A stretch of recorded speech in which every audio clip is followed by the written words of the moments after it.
Hello and welcome to my vlog. Dito naman tayo ulit sa ating panibago, HP SmartTank 500. Okay? Problema niya, error 3. Yan, makikita nyo ba? E3.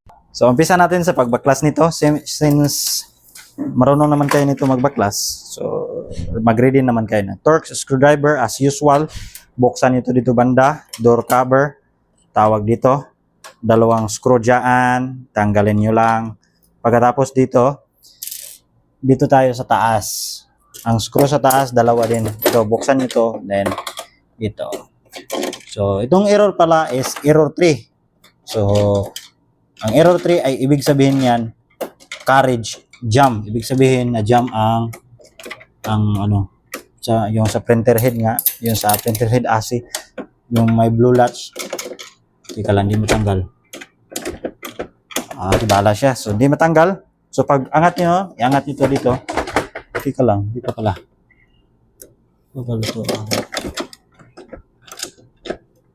Ayan. So, natanggal na natin. So, angat nyo yan. Then, angat nyo dito banda. And then, pag ganyan. And then, meron siyang tanggalin nyo itong flex cable. Ayan. Makikita nyo naman is merong papel na kabara. Ayan. So, ibig sabihin, yung carriage ito, yung blue latch, hindi makagalaw dahil sa papel. So, dahan-dahanin natin tong tanggalin. So, sa pagtanggal niyan, go with the flow lang siya. So, ano ba ang flow nito? Galing doon, patungo dito. So, dahan-dahanin nyo lang hilain. Ayan. Ayan. So, ngayon, natanggalan natin yung papel. Ayan po. So, ngayon, natanggalan natin. So, bagong-bago pa yung printer natin.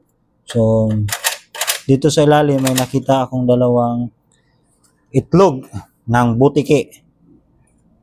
May dalawang itlog dito. Wala na pala to. Wala nang laman pala. Yan. So, i-save natin to. Secure. Kita natin sa customer. And then meron pang isa. Check natin to. Ito po yung isa. Putik kamay. Mahulog pa. Buti nga hindi siya nabasag.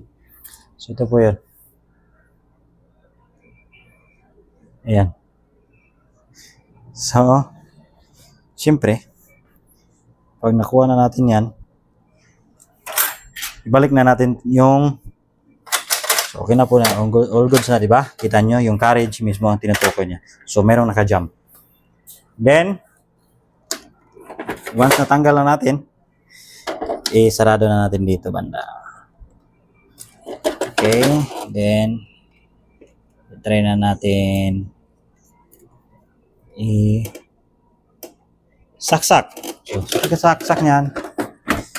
Then mabilisan lang to. Kung yun lang ang error, so yun lang. Okay? And then power on. So, yan. Power on muna natin para makita natin kung wala na bang ibang problema. So, kung mayroon pa naman, so, i-dig deep natin kung mayroon. Pero 100% ako dyan, ito lang yun. Yan lang po ang problema niya. So, hanap muna ako ng papel na malinis kung mayroon man tayo dito. Kung wala, okay, hanap lang tayo ng panibago. So, ang papel na to is pangit na, pero pwede na rin. So, sa ngayon, nag-zero na siya. Walang error sa iba panel dito.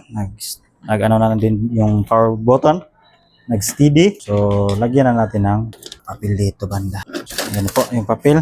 So, ayan. So, umpisa na natin mag-print. Umpisan ko na mag-print. So, paano ba mag-test print dito? Simpleng-simple, basic lang na basic. Hold nyo itong power button ng mga ilang segundo yata. 5, 4. Pag ganun, tapos, pinutin nyo itong color isang beses. Isa, pag-release, in-release. Make sure na hindi mag-1 yan. Mag-0 lang yan, and then ito mag-blink. Ibig sabihin, nakuha natin yung algorithm. So, mag-print yan. Service page. Yan. Service page na yan, makikita natin doon ang specs, hindi pala, serial number, everything dito sa system nito na printer, ay makita natin doon. Pati ang print quality, kung magkaka-issue, makita natin doon. And then, makita din natin yun ang mga serial pages na ilang pages na na-print nito. So, antayin lang natin. So, matagal na yan dahil kaka-umpisa lang. O kumbaga, bagong bukas pa. Okay, ayan. Nagpiprint na siya. Nakuha na niya yung papel. So, all goods naman siya. Walang problema. So, ayan makikita nyo. Okay. Yan, ito po ang service page natin. So, all goods. 100%, 1,880 pages ang na-print. Kasama na to. And then, scan ako para masubukan talaga kung wala na ba talaga ang problema. Kasi minsan, magka-print pero walang scanner. Problema tayo dyan. So, ayan, nag-print ako ng isa. Kunin niya yun, mag-scan dito, i-print. Yan. So, kung paganda nyo lang, simple lang ang ating ginawa. So, madali lang. Makukuha ka agad ng customer. So, dumating to kanina. Naglakad ako. So, ngayon ko lang na gawa. Mamaya ilang oras tatawagan to. Pupunta na sila dito. So, ayan po. Okay, all goods na po siya. Makapag-scan na. So, wala na tayong ibang gagawin pa kundi ibalik na to sa kanya. Okay? Hanggang dito na lang. Kung nakakatulong sa inyo, why not to subscribe? Bye-bye!